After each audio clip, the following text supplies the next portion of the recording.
Picture a child playing at the edge of a camp. The laughter stops when a shadow passes over. Not a cloud, not a plane, but the slow flap of something enormous above. That shadow teaches a species to look up.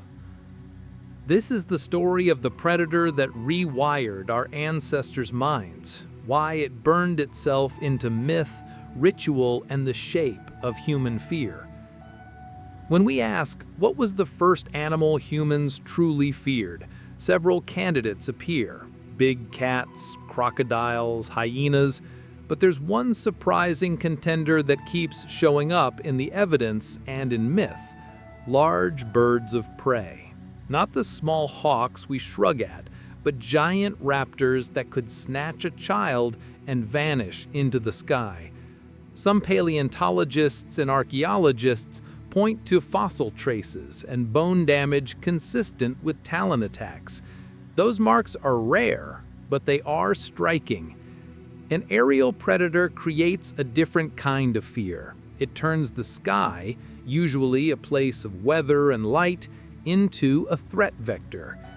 We don't have a single fossilized smoking gun. Instead, there are patterns.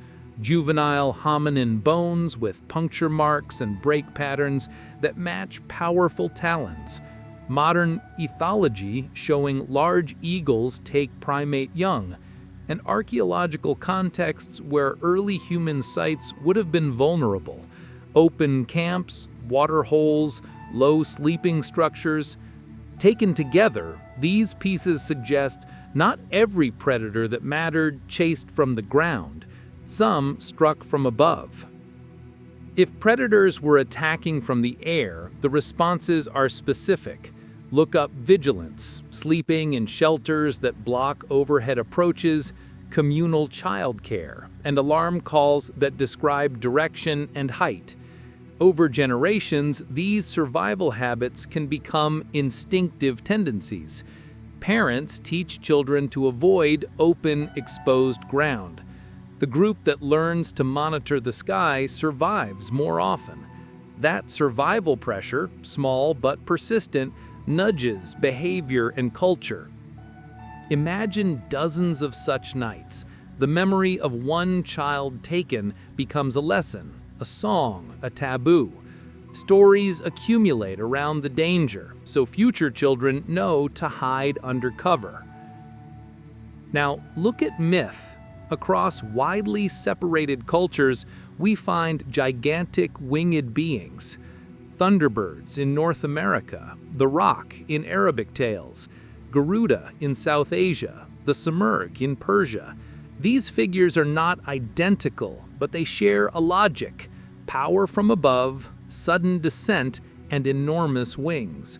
Could ancient fears of aerial predators have been reworked into these myths? Many scholars think it's plausible, an ancestral pattern, an echo.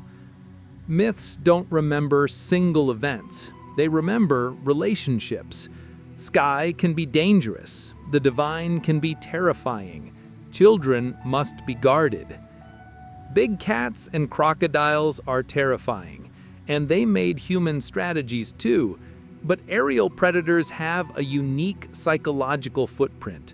A ground stalker is visible in tracks and scent. An ambush from above is sudden, silent, and often leaves little time to react. Fear from above trains a community to organize differently.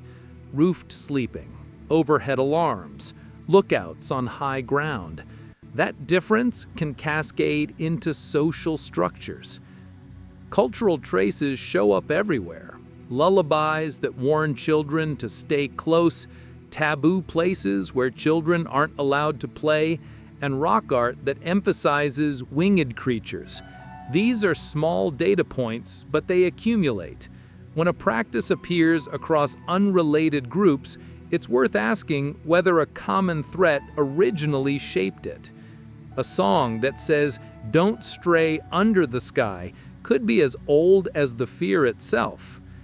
The argument isn't a closed case. Saber-toothed cats ambushed from cover, Giant constrictors could swallow small hominin.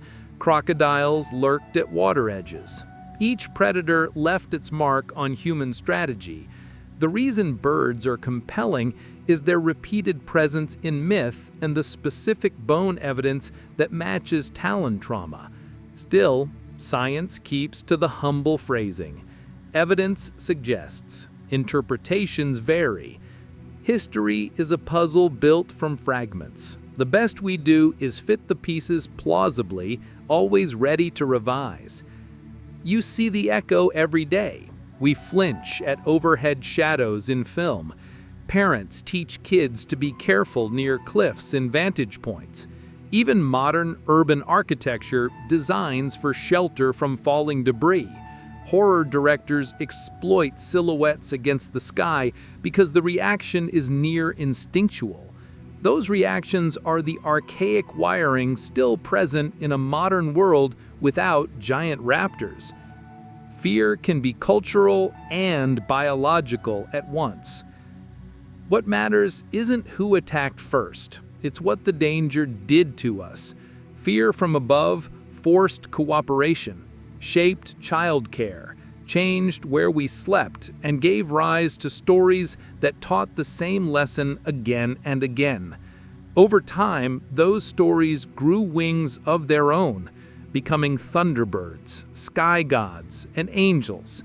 Fear was folded into meaning. Which story should be unpacked next? The fossil evidence for eagle predation, the way lullabies encode danger, or a deep dive into one myth like the thunderbird? Pick one in the comments. I'm Kavorin. Thanks for looking up with me.